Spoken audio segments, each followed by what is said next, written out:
কাচের জানালা আর বোতল যা আমরা বর্জ্য হিসেবে ফেলে দেই, এক ভাই এমন এক চমৎকার মেশিন ইনস্টল করেছেন যাতে পানি দিয়ে আগুন লাগিয়ে চমৎকার একটি পণ্য তৈরি করেন, যার মধ্যে কিলোমিটার দীর্ঘ মেশিন রয়েছে, শত শত কর্মচারী ক্রমাগত কাজ করে। তো চলুন দেখে নেওয়া যাক এই বিস্ময়কর কীর্তি। এজন্য প্রথমেই প্রয়োজন কাঁচামাল, যা বড় বড় যানবাহনে ভরে কারখানার ভেতরে নিয়ে আসা হয়।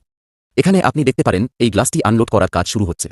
সামান্য গ্লাস বের করা হচ্ছে এবং এখানে আপনি দেখতে পাচ্ছেন ইতিমধ্যে কাচের একটি বিশাল স্তূপ জমে গেছে। তারপরে প্যানে অল্প পরিমাণে গ্লাস ভর্তি করা হয় এবং পরিষ্কারের জন্য নেওয়া হয়। গোলাকার দেখতে ট্যাঙ্কের ভিতরে পরিষ্কার করা হয়। একদিক থেকে গ্লাস একটি শসর দিয়ে ঢেলে দেওয়া হয়। ভেতরে এভাবেই পানি প্রবাহিত হতে থাকে।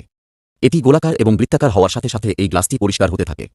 অন্যদিক থেকে গ্লাসটি কনভেয়ার বেল্টের উপরে বেরিয়ে আসে এবং এখানে আপনি দেখতে পাবেন যে কিছু শ্রমিক বসে বড় গ্লাস তৈরি করছেন। তারা বিভক্ত, তারা তাদের ছোট করে তোলে। কেউ কেউ প্লাস্টিক বর্জ্য বের করেন। মূলত এখানে কোয়ালিটি চেক করার একটি উপায় রয়েছে।